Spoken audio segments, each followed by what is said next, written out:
வணக்கம், என்னோட பேர் டாக்டர் என் ஜென்சி. நான் ஒரு திருநங்கை. இந்திய அளவில் ஆங்கில துறையில் முனைவர் பட்டம் பெற்ற முதல் திருநங்கை. இப்பொழுது சென்னை லயோலா கல்லூரியில் நான் ஆங்கில துறையில் பேராசிரியராக இருக்கிறேன் அப்படின்றது ரொம்ப பெருமையாக நான் சொல்லிக்க விரும்புகிறேன்.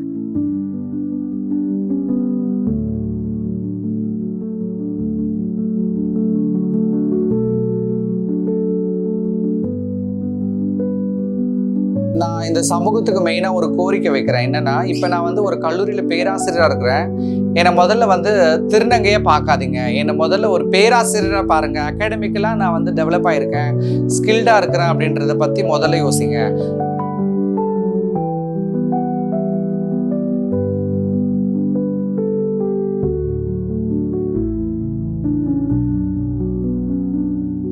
எடுத்த உடனே இவங்க திருநங்கைன்றதால இப்படி ஆனாங்க அப்படி ஆனாங்கன்றதெல்லாம் நீங்க சொல்றது எனக்கு ரொம்ப அது ஒரு அன்கம்ஃபர்டபுளா இருக்குது.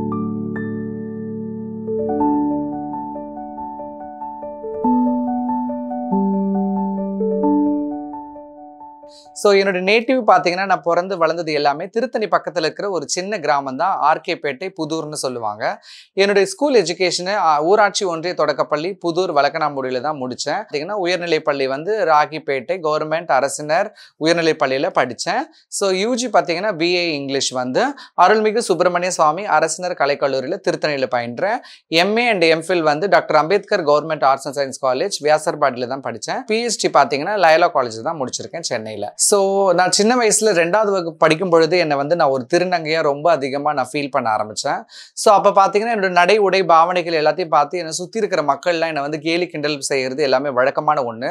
கிராமத்துலலாம் இது சொல்லவே தான் வேணும், ஏன்னா அவங்களுக்கெல்லாம் இந்த அவேர்னஸ் கண்டிப்பாக இருக்காது. அது மாதிரி என்னையும் கேலி பண்ணாங்க, கிண்டல் பண்ணாங்க, ஏதோ சொன்னாங்க. ஸோ அதெல்லாம் பார்க்கும்போது எனக்கு ரொம்ப கஷ்டமாக இருந்துச்சு. ஸோ இதெல்லாம் நம்ம தாண்டி என்ன பண்ணணும், நம்ம வாழ்க்கை எப்படி இருக்குன்ற ஒரு பயம் எனக்கு நான் ஒரு 5ஆம் வகுப்பு படிக்கும் வகையிலே எனக்கு தோன்ற ஆரம்பிச்சிச்சு. அதனால நான் சுற்றி இருக்கிற சரௌண்டிங்கை பார்த்தேன், அதனால பயந்தேன். நிறைய நாட்கள் நம்ம ஆம்பளைன்னு சொல்லி என்னை நான் என்னுடைய மனதளவிலும் உடலளவில் மாற்றிக்கிறதுக்கு எவ்வளோ முயற்சி பண்ணேன். ஆனால் எல்லா விதத்துலையும் நான் தோற்று தான் போயிருக்கிறேன் அப்படின்றத நான் ஆணித்தரமாக சொல்லிக்க விரும்புகிறேன். 10ஆம் வகுப்பு படிக்கும் போதே பார்த்தீங்கன்னா என்னுடைய மனசுக்குள்ளே ஒரு லட்சியத்தை நான் வகுத்துக்கிட்டேன். என்னென்னா, நம்ம ஒரு திருநங்கையாக பேராசிரியர் ஆகணும் அப்படின்றத நான் அப்பயே ஒரு மனசில் கிரியேட் பண்ணிக்கிட்டேன்.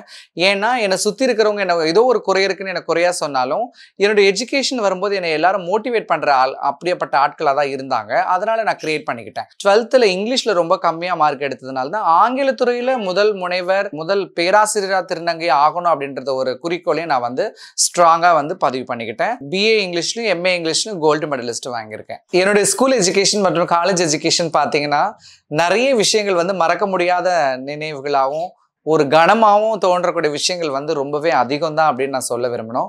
அது மட்டும் பார்த்தீங்கன்னா எனக்கு என்ன மனசளவுலையும் நான் ரொம்ப பாதிக்கப்பட்ட விஷயங்கள் எல்லாமே நிறையவும் நடந்திருக்கு. அதாவது குறிப்பிட்ட இடத்துல எனக்கு எந்த விதமான பிரச்சனைகளும் இருந்ததில்லை. அந்த எல்லா இடத்துலையும் என்னை ஸ்கூல் அண்ட் காலேஜில் காப்பாற்றினது எஜுகேஷன் தான் அப்படின்றத நான் ரொம்ப ஆணித்தரமாக சொல்கிறேன். ஏன்னா என்னதான் நம்ம லேடிஸ் மாதிரி நடந்தாலும் போனாலும் வந்தாலும் எஜுகேஷன் அந்த இடத்துலலாம் என்னை ரொம்பவே காப்பாற்றி விட்டுரும். அந்த மாதிரி அப்படி இருந்தாலும் வகுப்பறைக்குள்ள மாணவர்களுக்குள்ள ஒரு சிலர் என்னை இழிவா பேசுறது, நான் என்னதான் நல்லா படிச்சாலும் அவன் தானே இப்படியே பட்டம் தானே அப்படி நிறைய மார்க் எடுத்திருக்கான், அந்த மாதிரி சொல்றதெல்லாம் என் காது பட நிறைய பேர் சொல்லி நான் கேட்டிருக்கேன். ஸோ அந்த இடத்துல எல்லாம் கூட என்னை காப்பாத்தினது எஜுகேஷன் தான். லைஃப்ல ரொம்ப எனக்கு நான் ஸ்கூல் எஜுகேஷன்ல இருந்து பிஏ இங்கிலீஷ் படிக்கிறது வரைக்கும் ஒரு மறக்க முடியாத நிகழ்வுன்னு பார்த்தீங்கன்னா என்னுடைய அம்மா தான். படிப்பினுடைய வாசனை இல்லாத காரணத்தினால என்னை ரொம்ப படிக்க வைக்கணும் அவங்க எதிர்பார்த்தது கிடையாது. ஆனா படிக்க வச்சதுக்கு அப்புறம் நான் அவங்களுக்கு வாங்கி கொடுத்த அந்த சின்ன வயசுலயே அந்த பெயர்கள் அதெல்லாம் அவங்க வச்சு என்னை படிக்க வைக்கணும், என் பிள்ளை நல்லா படிச்சிடுவான் அப்படின்ற அந்த எண்ணங்கள் அவங்களுக்கு ரொம்பவே அதிகமாக வளர ஆரம்பிச்சிச்சு. அவங்க தான் என்னுடைய வாழ்க்கையில் அந்த ஸ்கூல் அண்ட் காலேஜ் எஜுகேஷன் தான் என்னால் மறக்க முடியாத ஒரு நிகழ்வு, ஒரு ஆள் அப்படின்னு சொன்னால் அது என்னுடைய அம்மா அப்படின்றத நான் குறிப்பிட விரும்புகிறேன். ஸ்கூல் எஜுகேஷனில் நான் வீட்டிலேருந்து தான் படித்தேன். பிஏ இங்கிலீஷும் வீட்டிலேருந்து தான் படிச்சுட்டு எம்ஏக்காக நான் சென்னைக்கு வந்தேன். ஏன்னா எங்கள் நேட்டிவ்லலாம் எம்ஏ இங்கிலீஷ் கிடையாது. அப்படி எம்ஏக்கு சென்னைக்கு ஒரு 1.5 மாதம் கிட்ட நான் டேரெக்டாக வீட்டிலேருந்து நேராக காலேஜுக்கு தான் போயிட்டு இருந்தேன். அதுக்கப்புறமா எனக்கு ஒரு விடுதியில் இடம் கிடைச்சிது. அதாவது பாய்ஸ் ஹாஸ்டல் தான், ராயபுரம் மாணவர்கள் விடுதி. ஸோ அந்த இடத்துல நான் அந்த இடத்த எனக்கு நினைச்சாவே ஒரு விதமான கஷ்டம் எனக்கு இன்னமும் என் மனசுல தோண்டிட்டே தான் இருக்கும். நிறைய பேர் வந்து எங்களுடைய சக மாணவர்களா இருக்கட்டும், சீனியர்களா இருக்கட்டும், நிறைய இடத்துல என்னை வந்து காயப்படுத்தியிருக்காங்க. என்னை வந்து சின்ன சின்ன விஷயத்தெல்லாம் அது வந்து அப்படியே பயங்கரமா கிரியேட் பண்ணி ஒருத்தவங்க கிட்ட நான் பேசினா கூட அவங்க அவங்க அவங்க அவங்களும் இந்த மாதிரி மாறிடுவாங்க, அவங்க கூட சேராதீங்க அப்படின்னு வர ஜூனியர்ஸ் கிட்டலாம் அவங்க நிறைய பேர் சொல்லி நான் கேள்விப்பட்டிருக்கேன். ஆனா அதே வாயால கொஞ்சம் காலகட்டத்துக்கு அப்புறமா அவங்க கூட பேசினா அவங்க நல்லா உங்களை கைட் பண்ணுவாங்க அப்படின்ற விஷயங்களும் அதே மாணவர்கள் அங்க சொல்லியிருக்கிறாங்க. அது ரொம்பவே சந்தோஷமான விஷயம். நான் இந்த சமூகத்துக்கு மெயினா ஒரு கோரிக்கை வைக்கிறேன். என்னன்னா, இப்ப நான் வந்து ஒரு கல்லூரியில பேராசிரியரா இருக்கிறேன். என்னை முதல்ல வந்து திருநங்கையா பார்க்காதீங்க. என்னை முதல்ல ஒரு பேராசிரியரா பாருங்க. அகாடமிக்கலா நான் வந்து டெவலப் ஆயிருக்கேன், ஸ்கில்டா இருக்கிறேன் அப்படின்றத பத்தி முதல்ல யோசிங்க. அதுக்கப்புறமா தான் என்னை திருநங்கையா பார்க்கணும் அப்படின்றத நான் வந்து ரொம்ப கோரிக்கையா வச்சுக்கிறேன். எடுத்த உடனே இவங்க திருநங்கைன்றதால இப்படி ஆனாங்க அப்படி ஆனாங்கன்றதெல்லாம் நீங்க சொல்றது வந்து எனக்கு ரொம்ப அது வந்து ஒரு ஒரு அன்கம்ஃபர்டபுளா இருக்குது. என்னன்னா, என்கிட்ட யாரா இருந்தாலும், ஒரு ஆணா இருந்தாலும் பெண்ணா இருந்தாலும், ஒரு திருநங்கையா இருந்தாலும் திருநம்பியா இருந்தாலும் அவங்க வந்து ஸ்கில் இருக்கு, அவங்க வந்து குவாலிஃபைடா இருக்கிறாங்கன்னா அவங்களால எல்லாத்தையும் அச்சீவ் பண்ண முடியும் இல்லையா? அப்படியேப்பட்ட சொசைட்டில தான் நம்ம இருக்கிறோம். அதை நம்ம எல்லாரும் புரிஞ்சுக்கணும். இதுதான் வந்து அம்பேத்கர் அப்பயே சொல்லியிருக்கிறாரு. அதாவது rights to all, rights to equal அப்படின்னு எப்பயோ சொல்லிட்டாரு. ஈக்குவல் ரைட்ஸ்ன்றது எல்லாருக்குமே வேணும் அப்படின்னு சொல்லியிருக்கிறாரு. அதுதான் நாங்க கேட்கிறோம்.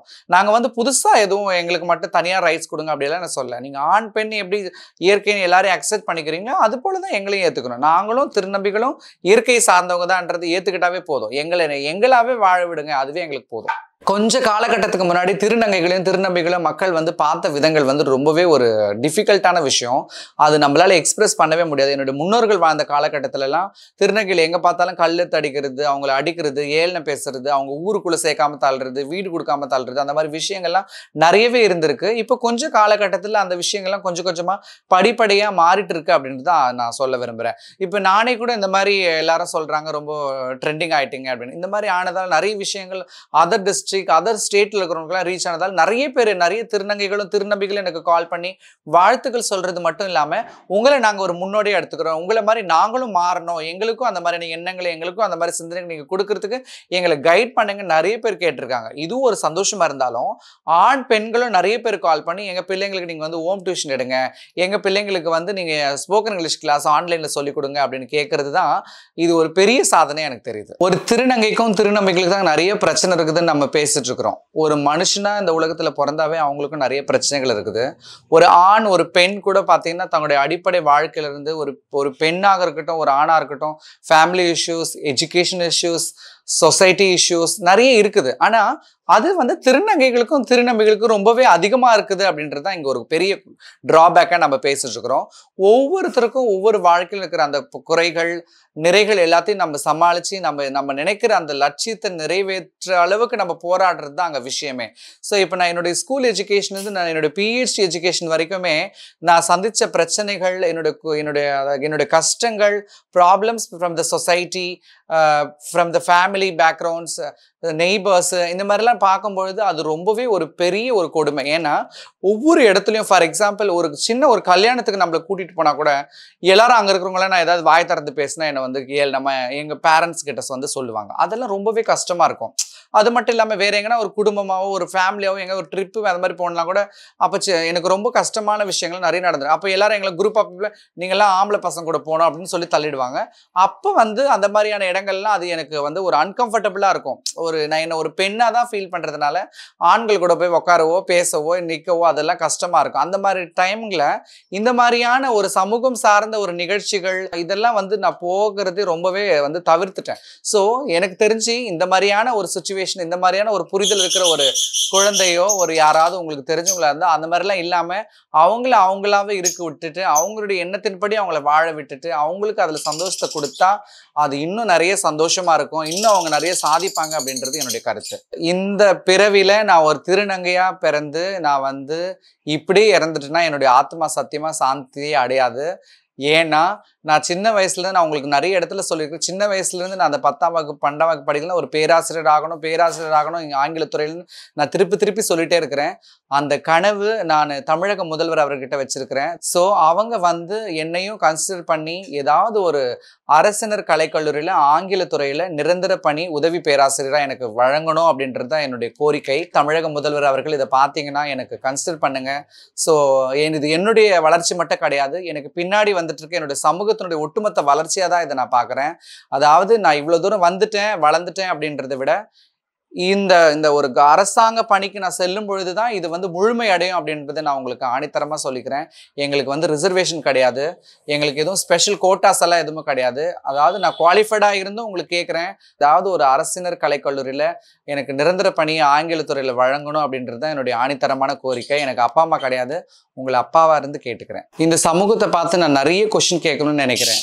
என்னுடைய கேள்விகள் எல்லாம் உங்ககிட்ட பதில் இருக்கான்னு எனக்கு தெரியல. ஏன்னா அந்த அனைத்து கொஸ்டினுமே என்னுடைய வாழ்க்கையில நான் ஒரு தனிப்பட்ட ஆளா, ஒரு திருநங்கையா நான் என்னென்ன ஃபீல் பண்ணேன், என்னென்னு உங்ககிட்ட நான் ரெஸ்பாண்ட் வாங்கினேன் அப்படின்றத வச்சுதான் அந்த கொஸ்டின்ஸ் எல்லாம் இருக்கும்.